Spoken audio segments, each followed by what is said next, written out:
We've had another very busy day of NHL news and rumors. Tonight's rumor mill focusing on teams like the Boston Bruins, the New York Rangers, as well as the St. Louis Blues. And in Vancouver, some are starting to wonder, can Pettersson and Miller coexist? We'll discuss how that situation could play out and all the speculation since Miller's return. Plus, we had another busy day of the NHL waiver wire activity. We had a trade earlier today involving the Ducks sending Cam Fowler out of town, plus lots of other updates around the NHL and several injury updates and more coming up next. So welcome back to another video here at Top Shelf Hockey. As I mentioned, we have lots to get into here tonight, all kinds of news and lots of interesting trade tidbits around the league. Of course, we have a trade freeze or roster freeze, if you will, coming up December the 20th. So there's bound to be probably a little bit more activity here in the coming days as teams want to maybe try to get ahead of that. December the 20th, there's what they call a holiday roster freeze for a week's time where there can't be any movement on the rosters, and that's just to protect players from having to change cities and change teams during a time of year when most teams have at least a few days off for the holidays and whatnot. And imagine getting traded on Christmas Eve or Christmas Day or Boxing Day.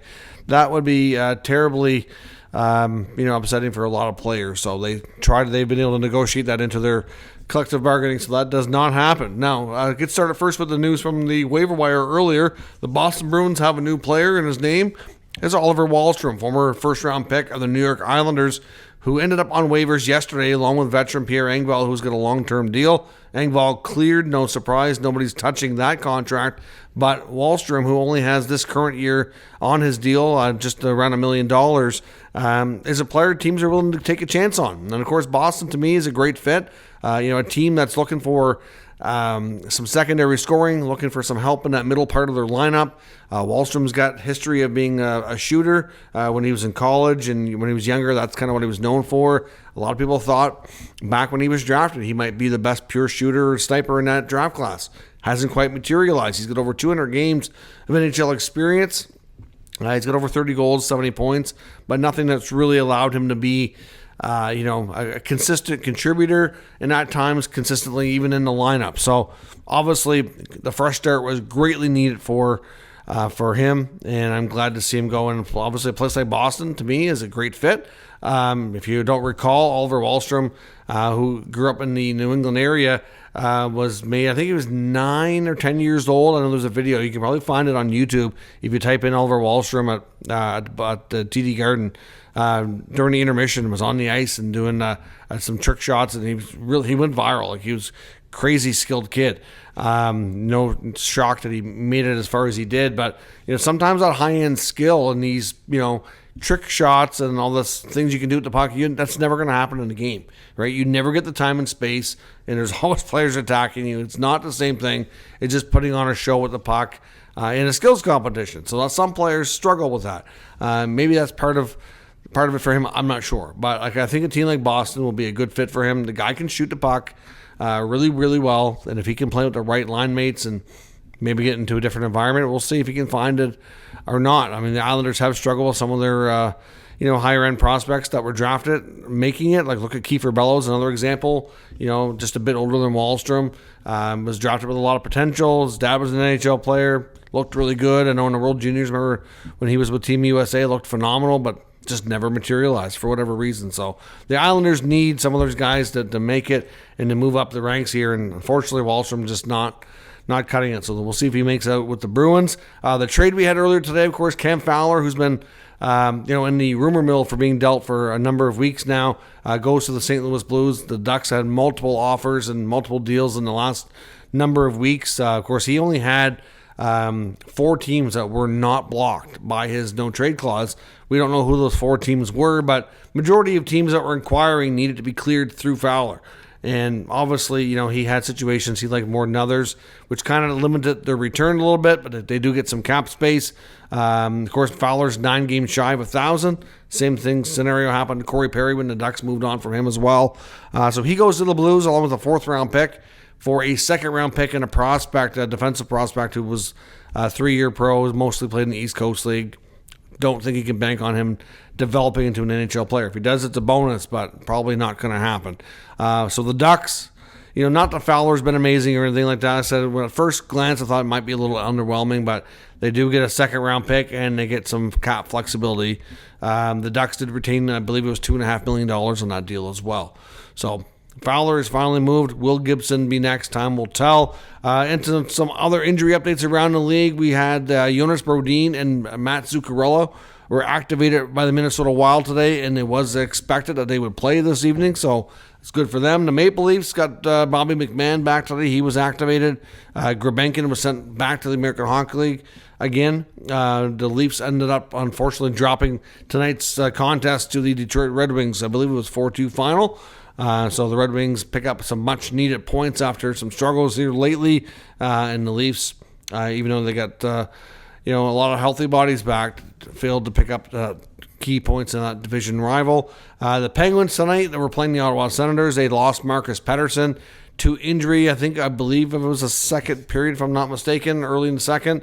There was a battle on the boards. He went in to help out his team. Just kind of stopped a little awkward, went into the boards funny. And you could tell he hurt his leg in some capacity. I don't know if it was a knee, an ankle, but something, definitely lower body injury, and he didn't return to the game. He's a player that's, obviously plays a lot of minutes for the Penguins. He's also a player that's been very much mentioned in the rumor mill. So, obviously, any trade talk around him will probably be put on hold for a little bit here and until we get enough further update and see what the extent of that injury was. Now, another injury that happened in that same game, except it happened before it ever got started, was Sens backup goaltender Anton Forsberg, who was actually supposed to start tonight during pregame warm-ups, and not even like the actual warm-up on the ice, but out in the dressing room, or obviously it's sometimes in the back there when they do their different little games and things for warm-up. Well, he tweaked something. We don't know what it was, but obviously he ended up not able to go. We don't know what the injury was, just that it was a tweak. And they had to play Allmark, who played last night in Carolina. Of course, they were on a back-to-back. Obviously, played in Carolina last night, had to travel home, and then play the Penguins tonight. And Allmark was excellent. And they got the back-to-back wins, which is great for them. First time this year they've won 3 straight games, puts them in a playoff spot for the first time in a while, and the first time this late into the season that they've been in a playoff spot since 16-17, when they had their crazy run all the way to the Eastern Conference Final into Game 7 double overtime against those same Penguins. But Forsberg, on the other hand, we don't know what's going to happen with him. The Sens have a gauntlet of a road trip coming up because Ottawa is hosting the World Junior Championships this year. So they are away from home. Tonight was their last home game until I think it's January the 8th or 9th or whatever it is. They've got 9 straight games on the road. Now, there is a Christmas break in there. They leave on, I think it's coming up, they'll probably travel Tuesday or maybe Monday. I think they play Tuesday, Thursday, Saturday, Sunday. Then they're off for 4 days or whatever for the holidays. Then they come back and they have another back-to-back and then another couple games. I think actually it's 2 sets of back-to-backs. They have a lot of back-to-backs coming up here. They have every weekend for the next 3 weeks, except they have Christmas break in between. It's nuts. So obviously Forsberg's injury, they're either going to have to recall one of their prospect goalies from the minors. Muriel's been playing real well lately, which is great. Or will we see them make another type of move? I'm not sure. So anyways, that's the Sens goaltending situation for the backup is now questionable. So we'll have to keep an eye on that. Former NHLer Justin Schultz, who had a pretty long career. We know earlier it was announced earlier this year for not securing an NHL contract that Schultz ended up going over to Europe. He was playing in Swiss League. I think it was for HC Lugano, if I'm not mistaken. Apparently, after only playing 8 games, he's said he's done, and he's called it a career. So Justin Schultz is now hanging him up. He will be done. We also had a signing. If I'm not mistaken, I think this came late yesterday after I'd done yesterday's news video. But the Vegas Golden Knights have extended bottom 6 centerman Keegan Kolesar. Kolesar gets a 3-year extension with a $2.5 million AAV. Obviously, that's pretty healthy coin for somebody in the bottom 6, but somebody who they're quite happy with and has kind of been growing his role within the organization the past few years. So pretty good signing there on him. Now, as I mentioned in the rumor mill, we got lots to talk about. Some of this came from Elliot Friedman's Saturday headline segment. Some of it came from his 32 Thoughts podcast, came out yesterday, and some of it was from another source as well, including Dave Pagnotta. So let's start with actually the rumors from Long Island. Pagnotta is saying that there's a possibility here that we could see a regime change with the Long Island team here. Obviously, Lou could be done and done soon. Maybe, is it at the end of the year? Do they make the move early to conduct their search? I don't know. They're part of this way, in my opinion. If they're planning on making a GM change, do they want him running the show for the trade deadline if they're not going to be in the playoffs? Now, the Islanders right now are in a situation where they just got passed here in the last couple of days. Like, they're not in a playoff spot today. They're within striking distance. If they have a good streak in them, like we've seen the Sens do in the last 3 games, they could get back in it. No, there's no doubt. There's only a couple of points separation amongst like 4 teams or whatever it is. But the team has not done well. So according to the report from Pagnotta, he's saying that essentially ownership is getting frustrated with the lack of improvement with the team. I think they're probably also frustrated, on a side note, this is not his quote, but I know attendance hasn't been the greatest and is definitely down. And that pays the bills and that helps them make money. And I'm sure that, these guys, obviously they have Ledecky and Malkin, both co-owners there. I'm sure that the attendance numbers are probably starting to concern them. They have a brand new building, a few years old, and people are starting to be fed up and frustrated and not buying tickets like they used to. So clearly that's a problem. Lou Lamoriello now, well past his expiry date, probably needs to let somebody else take this team over. And I don't know if he's going to go down easy. I know he's a well-respected guy. Going to be, he's a Hall of Famer. There's no doubt about anything like that. But, is he going to just hand over the reins willingly, or are they going to have to fire him? I'd hope he would have the grace and dignity to be like, okay, you're going to resign and just, help them find the next person to run this team. Like, obviously you can tell based on comments, it sounds like he and Patrick Waugh don't see eye to eye and everything. And it's just time for change there. So with the report coming from Pagnotta, and nothing leaks out of the Islanders organization. So interesting to see that Dave is talking about, regime change there. And one of the feeling that kind of I got from the article was that if things aren't progressing towards them being in the playoffs, that a change is going to happen. And like I said, most teams, they don't want a lame duck GM running the show when they're not going to be in the playoffs and they're not going to be taking over next year. Because if you're not going to be in the playoffs, it's a prime opportunity to be a seller. And they have some key pending UFAs, like guys like Nelson, Palmieri, and others that could be, good trade pieces to bring in some futures to kind of get this team retooling. And, are they going to want loyal Lou running that show? I don't see that being the case, right? So I do wonder if we could see a change behind the front office there sooner than later. I don't know how eager they're going to be, but it's the first time we've seen reports from a credible insider talking about how it could be coming. So interesting and noteworthy, and something definitely to watch here. Of course, Elliotte Friedman talked about a few teams on Saturday headlines, making note again that the Rangers' struggles continue, and that he said they're definitely wide open for business outside of a couple of players like the ones they just extended with Igor Shesterkin. Alexei Lafreniere was just extended on a long-term deal. I don't think there's any desire to move him, but most other players, including the fact he made mention again, Chris Kreider is 100% available. So clearly they're looking for significant retoolage change. I know we've seen some talk about Mika Zibanejad. To be honest, he's got a full no trade. I don't know that he's going to want to go anywhere. I think, Ryan Lindgren, K-Andre Miller, to some degree Adam Fox. I don't think Fox is going to want to leave if he can block a trade like Trouba did. Obviously, Trouba eventually had to give up, but, I can see him staying. He worked so hard to get to New York, going through multiple teams and refusing to sign before he got to be with the Rangers. So, some of these guys are not going to go easily or willingly, but more change are coming. And obviously, like I said, with the Rangers being known by Chris Drury to the other GMs that he's wide open for business and there's very little he won't consider, we do expect to see more change coming. I'd be curious to see just how much significant change they're able to conduct. Another name to watch, according to Friedman, is Boston Bruins forward Trent Frederick. Of course, the Bruins are on a Western road trip. Have lost the first few games.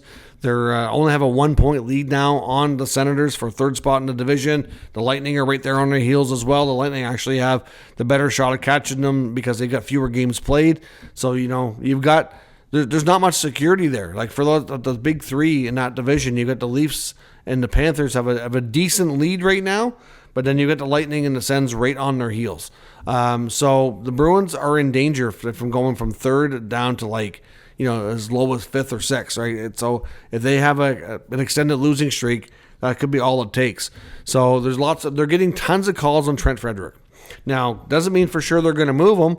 I know they like Frederic, but they have to ask themselves about the future, about retooling and all that.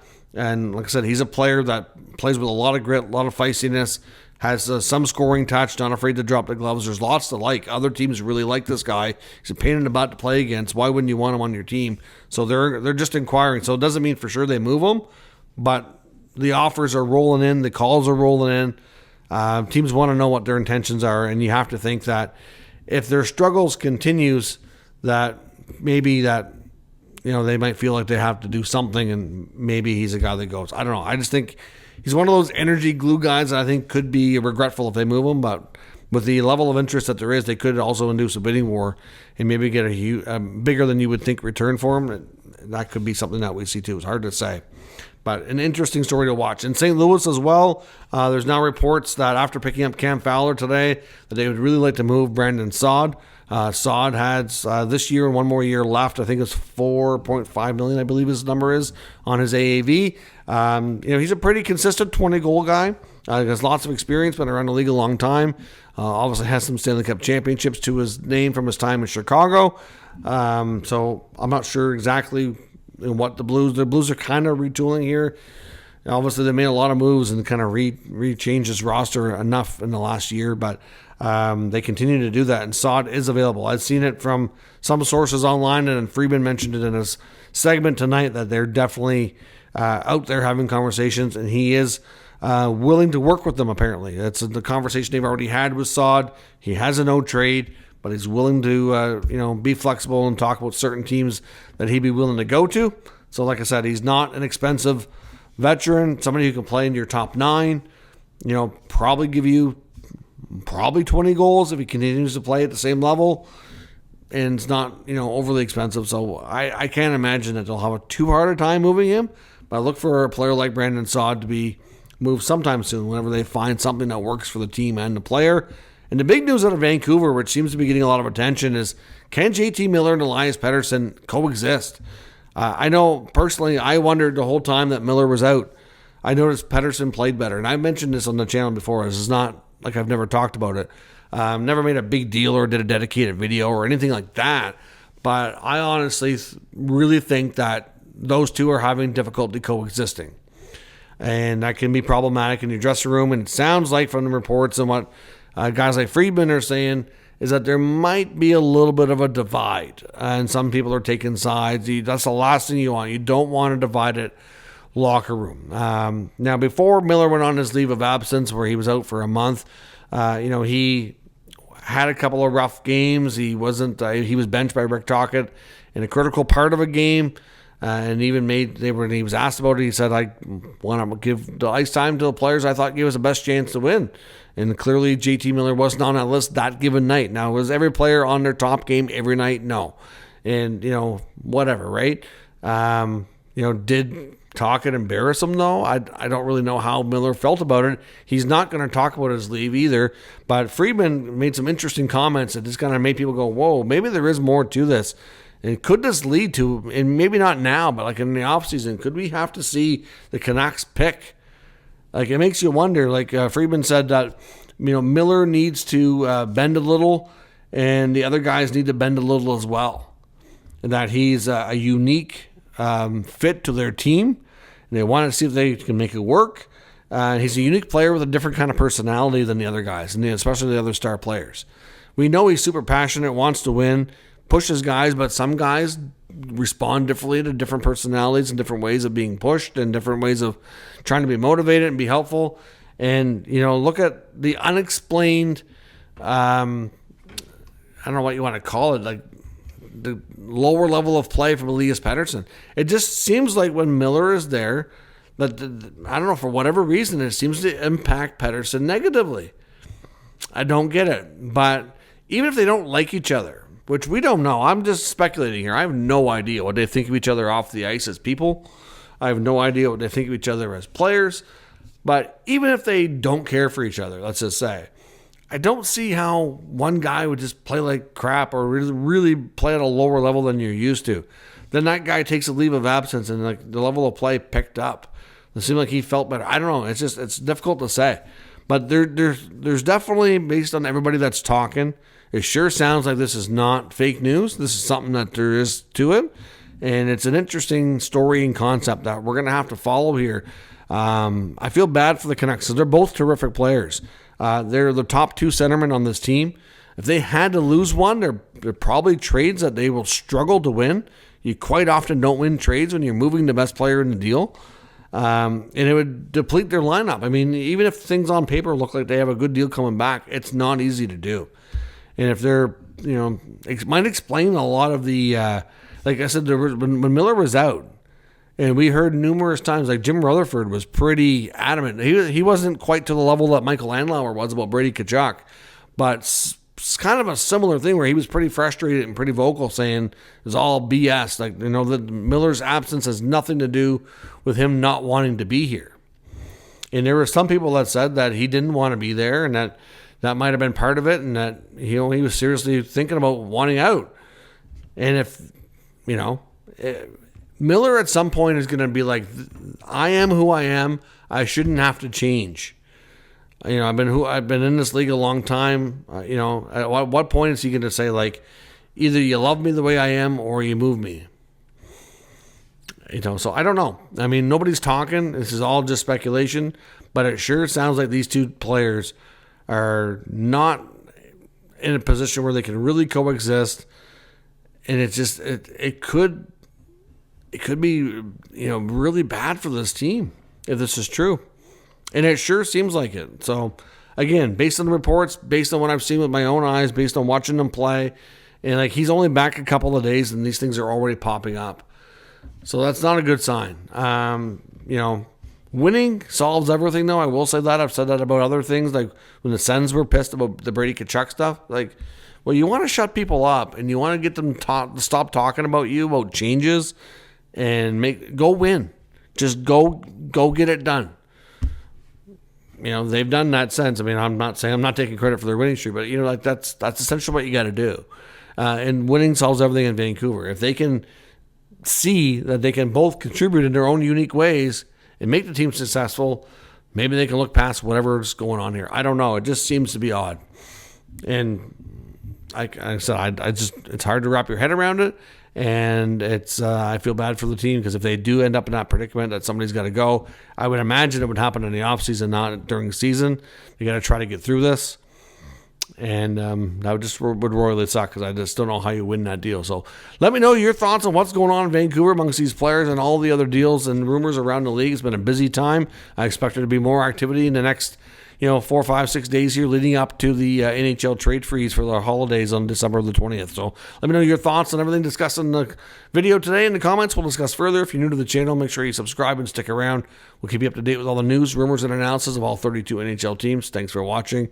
I'll catch you next time.